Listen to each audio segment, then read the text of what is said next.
जय हिंद, वंदे मातरम। स्वागत है आप सभी का फ्री एग्जाम यूट्यूब चैनल पर। दोस्तों, अगर आप बिहार सक्षमता परीक्षा 2.0 का एग्जाम देने वाले हैं तो आज का सेशन आपके एग्जाम की दृष्टि से अति महत्वपूर्ण होगा, जिसमें हमने केवल वही प्रश्न शामिल किया है जो एग्जाम में कई बार पूछे गए हैं। तो सभी प्रश्नों को आपको पूरे ध्यान से देखना है। निश्चित ही प्रश्न आपके एग्जाम में यहां से देखने को मिलेंगे। तो चलिए सेशन को प्रारंभ करते हैं और पहला शानदार प्रश्न देखते हैं। वह पठार कौन सा है जिसमें पश्चिम और पूर्व दोनों ओर बहने वाली जल निकास प्रणाली है? तो राइट आंसर हो जाएगा मालवा का पठार। जरूर ध्यान रखना है। अगला प्रश्न है, अखिल भारतीय सेवा के सदस्य किसकी सेवा करते हैं? तो संघ और राज्य सरकार दोनों की सेवा करते हैं। अखिल भारतीय सेवा के सदस्य किसकी सेवा करते हैं? तो संघ और राज्य सरकार दोनों की। भारत के उपराष्ट्रपति का कार्यकाल कितना होता है? 5 वर्ष होता है भारत के उपराष्ट्रपति का कार्यकाल। अमीर खुसरो कौन थे? तो अमीर खुसरो कवि थे। क्या थे? तो कवि थे। स्वतंत्रता के बाद रियासतों का भारत संघ में एकीकरण करने के लिए कौन जिम्मेदार था? तो सरदार वल्लभ भाई पटेल हो जाएंगे। कौन? तो सरदार वल्लभ भाई पटेल इस प्रश्न का सही उत्तर होगा। कौन से गवर्नर जनरल ने भारत में अंग्रेजी को शिक्षा का माध्यम बनाने का निर्णय लिया? तो विलियम बेंटिंक ने। किसने? तो विलियम बेंटिंक ने। नेक्स्ट, मध्यकालीन भारत में किसने पहली बार युद्ध में तोपों का इस्तेमाल किया?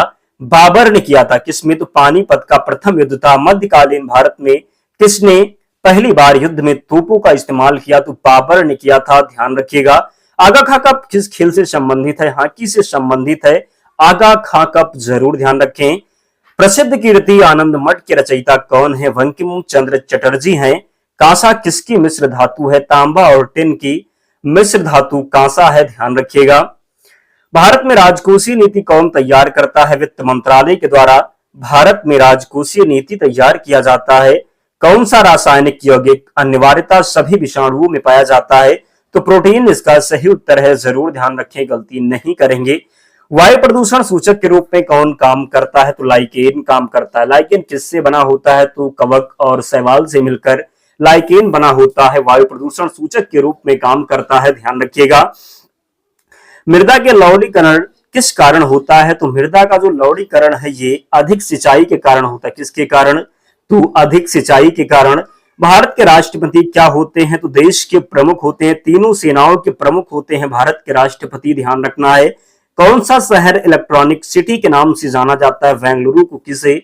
तो बेंगलुरु को इलेक्ट्रॉनिक सिटी के नाम से जाना जाता है। और जिन प्यारे दोस्तों ने अब तक वीडियो को लाइक नहीं किया है, प्लीज आप सभी से विनम्र निवेदन है लाइक जरूर कर दें।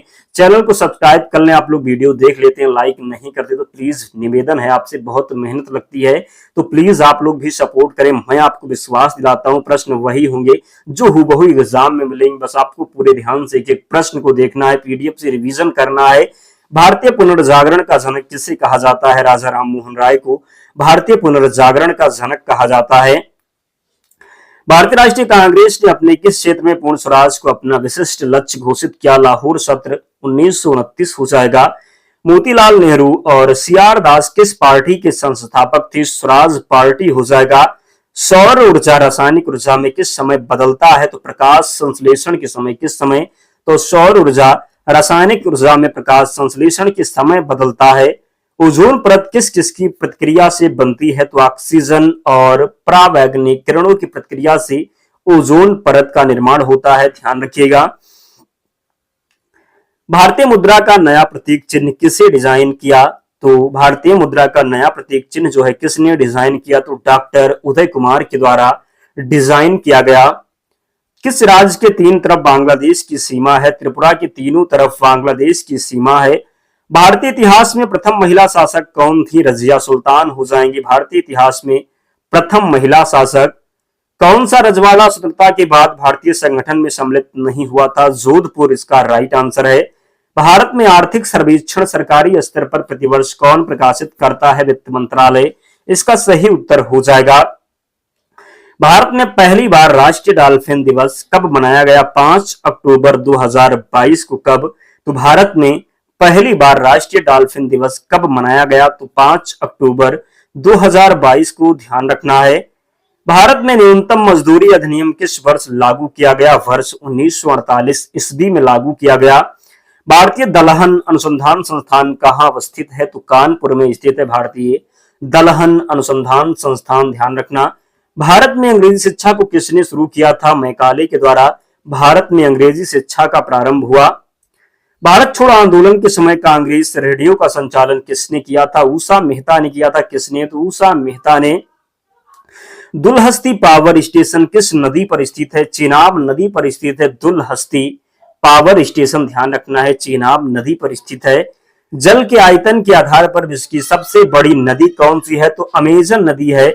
जल के आयतन के आधार पर विश्व की सबसे बड़ी नदी अमेजन नदी है, ध्यान रखना है। किस देश को दक्षिण अमेरिका महाद्वीप का प्रवेश द्वार कहा जाता है? वेनेजुएला को कहा जाता है। किसे? तो वेनेजुएला। उत्तर प्रदेश का फिरोजाबाद जिला किस प्रकार के उद्योगों के लिए प्रसिद्ध है? सीसा उद्योग के लिए प्रसिद्ध है। संयुक्त राष्ट्र संघ सुरक्षा परिषद में कुल कितने अस्थायी सदस्य हैं? 5 इसका सही उत्तर है।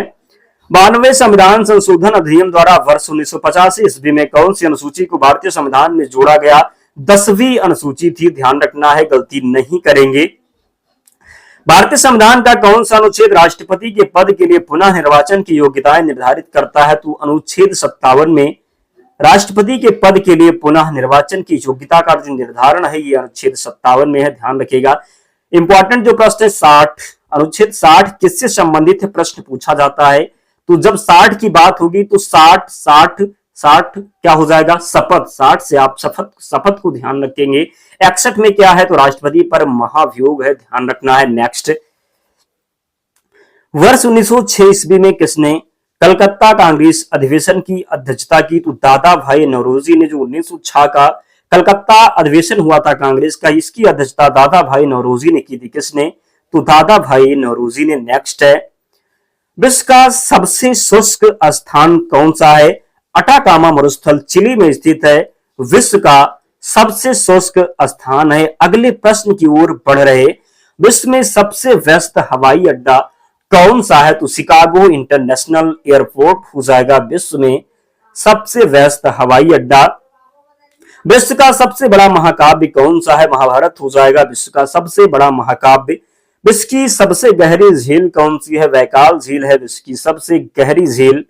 विश्व सबसे अधिक ऊंचाई पर स्थित झील कौन सी है? तो विश्व की सबसे अधिक ऊंचाई पर स्थित झील है टिटिकाका। विश्व का सबसे बड़ा स्तनधारी कौन सा है? तो नीली व्हेल हो जाएगा विश्व का सबसे बड़ा स्तनधारी। विश्व की सबसे बड़ी मस्जिद कौन सी है? जामा मस्जिद हो जाएगा जो कि दिल्ली में स्थित है, ध्यान रखिएगा। विश्व का सबसे बड़ा चर्च कौन सा है? तो basilica of saint Peter Vatican City में स्थित है, ध्यान रखिएगा। विश्व की सबसे लंबी रेलवे लाइन कौन सी है? तो ट्रांस साइबेरियन लाइन हो जाएगी।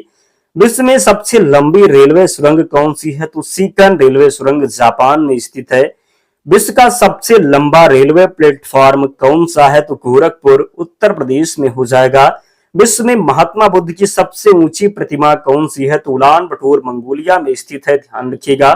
विश्व का सबसे बड़ा घंटा घर कौन सा है? तो the great well of Moscow हो जाएगा।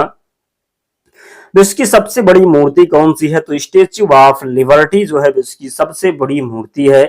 विश्व का सबसे बड़ा हिंदू परिसर कौन सा है? तो हिंदू मंदिर परिसर जो है ये अक्षरधाम मंदिर है जो कि दिल्ली में स्थित है। ये प्रश्न पूछा गया है कई बार, तो जरूर ध्यान रखना है।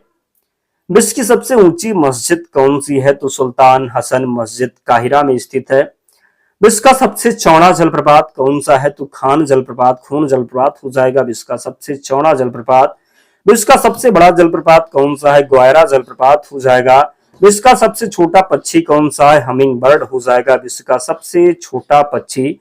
विश्व का सबसे ऊंचा जलप्रपात कौन सा है? अंजिल जलप्रपात है विश्व का सबसे ऊंचा जलप्रपात। मधुमेह होने का क्या कारण है? तो इंसुलिन का कम उत्पादन जो है मधुमेह होने का कारण है।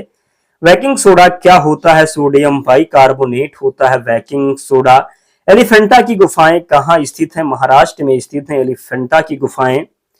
कथक कहाँ का शास्त्रीय नृत्य है? तो उत्तर प्रदेश का शास्त्रीय नृत्य है कथक। किस ग्रह को बौना ग्रह भी कहा जाता है? प्लूटो को बौना ग्रह भी कहा जाता है। नेक्स्ट, मानव में सबसे बड़ा अंग कौन सा है? त्वचा हो जाएगा मानव का सबसे बड़ा अंग। अमीबा किस प्रजाति के अंतर्गत आता है? प्रोटोजोआ के अंतर्गत अमीबा आता है। कंचनजंगा राष्ट्रीय उद्यान कहाँ स्थित है? सिक्किम में स्थित है कंचनजंगा राष्ट्रीय उद्यान। कर्मा नृत्य किस राज्य से संबंधित है? मध्य प्रदेश से संबंधित है कर्मा नृत्य, ध्यान रखिएगा। रक्त का थक्का न जमना किसका उदाहरण है? हीमोफीलिया का उदाहरण है रक्त का थक्का न जमना। रुक्मणी देवी किस नृत्य के साथ जुड़ी हुई हैं? भरतनाट्यम से जुड़ी हुई है रुक्मणी देवी। वर्ष 1828 में स्थापित ब्रह्म समाज के संस्थापक कौन थे? राजा राम मोहन राय थे ब्रह्म समाज के संस्थापक। शाहजहां ने ताजमहल का निर्माण किसकी याद में करवाया था? मुमताज महल की याद में करवाया था। दीपिका कर्माकर किस खेल से संबंधित है? तीरंदाजी से संबंधित है दीपिका कर्माकर। अर्थशास्त्र के रचयिता कौन है? चाणक्य हो जाएंगे अर्थशास्त्र के रचयिता। वर्ष 1526 ईस्वी में पानीपत का युद्ध बाबर और किसके बीच हुआ? तो बाबर और इब्राहिम लोदी के बीच में हुआ। भारतीय नौसेना कानून कब पारित किया गया? 1927 में पारित हुआ भारतीय नौसेना कानून। नालंदा महाविहार साइट कहाँ है? बिहार में है, जरूर ध्यान रखें। नेक्स्ट, सम्राट अशोक के शिलालेखों को पढ़ने वाला प्रथम अंग्रेज कौन था? तो सम्राट अशोक के शिलालेखों को पढ़ने वाला प्रथम अंग्रेज कौन था? जेम्स प्रिंसेप था। महावीर स्वामी ने जैन संघ की स्थापना कहाँ की थी? पावापुरी में की थी। वैदिक कालीन लोगों ने सर्वप्रथम किस धातु का प्रयोग किया? तो तांबा का प्रयोग किया। किस वेद की रचना गद्य और पद दोनों में की गई है? तो यजुर्वेद की रचना। मोहनजोदड़ो के स्नानागार के पश्चिम में स्थित स्तूप का निर्माण किस काल में किया गया? कुषाण काल में किया गया। हड़प्पा सभ्यता के किस पुरास्थल को सिंध का बाग या मृत्यु का टीला कहा गया है? तो मोहनजोदड़ो हो जाएगा। ऐसा कौन सा प्रथम सूफी संत था जिसने अपने आप को अनलाहक घोषित किया? तो मंसूर हल्लाज हो जाएंगे। कौन? तो मंसूर हल्लाज, ध्यान रखिएगा।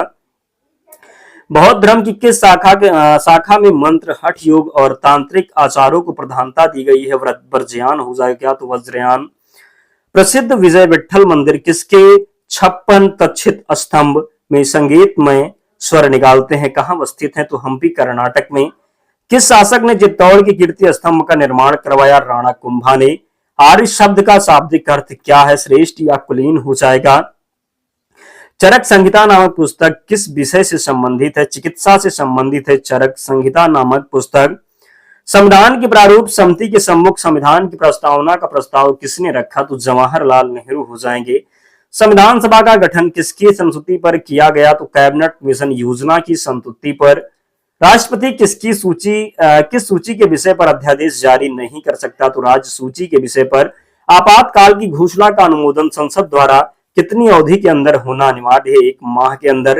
राज्यों का वित्तीय आवंटन किसकी संस्तुति पर किया जाता है? तो वित्त आयोग की संस्तुति पर, जरूर ध्यान रखें। संविधान के मूल ढांचे बेसिक स्ट्रक्चर को संशोधित नहीं किया जा सकता।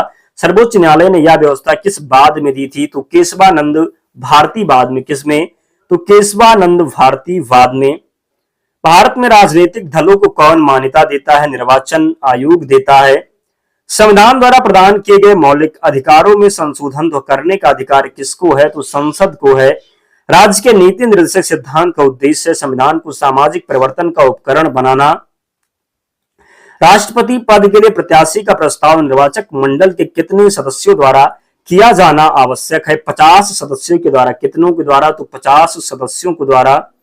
संविधान को 26 जनवरी के दिन लागू करने का कारण क्या था? कांग्रेस ने इस तिथि को 1930 में स्वतंत्रता दिवस के रूप में मनाया था। व्यक्तिगत स्वतंत्रता के अधिकार को सुनिश्चित करने के लिए नागरिक किस अधिकारी के पास जा सकता है? तो सर्वोच्च न्यायालय और उच्च न्यायालय के पास। भारत के राष्ट्रपति के विरुद्ध महाभियोग इम्पीचमेंट प्रारंभ करने का अधिकार प्राप्त है। तो संसद के दोनों सदनों में से कोई भी सदन इसे प्रारंभ कर सकता है। किस विधेयक पर राष्ट्रपति को अनिवार्य रूप से हस्ताक्षर करने पड़ते हैं और वह उसे पुनर्विचार के लिए वापस नहीं भेज सकता? तो वित्त विधेयक पर। किस पर? तो वित्त विधेयक पर। उपराष्ट्रपति किस संस्था का पदेन सभापति होता है? तो राज्यसभा का होता है। किस राज्य के आरक्षण विधेयक को नवी अनुसूची में सम्मिलित किया गया? तमिलनाडु के आरक्षण विधेयक को, ध्यान रखिएगा। विधान परिषद के सदस्य चुने जाने के लिए विधानसभा में किस प्रकार का मतदान होता है? खुला मतदान होता है। राज्यसभा के द्विवार्षिक चुनाव की उद्घोषणा कौन करता है? निर्वाचन आयोग करता है। यदि किसी विधि या संवैधानिक संशोधन को संविधान की नवी अनुसूची में रख दिया जाए तो इसका क्या परिणाम होगा? तो वह न्यायालय में वाद योग्य नहीं रहता है, ध्यान रखिएगा। राज्यों की सूची के किस विषय पर संसद कितनी अवधि के लिए कानून बना सकती है? तो 1 वर्ष के लिए। राज्य के नीति निर्देशक सिद्धांत के संदर्भ में यह टिप्पणी किसने की थी कि यह एक ऐसा चेक है जिसका भुगतान बैंक की सुविधा पर निर्भर करता है? तो केटी शाह ने। संविधान सभा का गठन किस योजना के अंतर्गत प्रस्तावित किया गया? तो कैबिनेट मिशन योजना के अंतर्गत। ध्यान रखना है दोस्तों, इतने प्रश्न हमने लिए थे, तो सभी प्रश्नों को आपको रट लेना है, कोई भी प्रश्न छोड़ना नहीं है। पीडीएफ से रिवीजन आपको करना है। पीडीएफ के लिए टेलीग्राम चैनल से जुड़ना है, लिंक डिस्क्रिप्शन बॉक्स में है, या फिर आप टेलीग्राम पर जाएंगे और वहां पर सर्च करेंगे फ्री एग्जाम जोन, चैनल मिल जाएगा, आप लोग ज्वाइन हो जाना। पीडीएफ वहां पर प्रोवाइड करवा दी जाएगी। तो मिलते हैं नेक्स्ट वीडियो में, तब तक पढ़ते रहिए, ध्यान रखिए अपना, स्वस्थ और सुरक्षित रहिए। जय हिंद।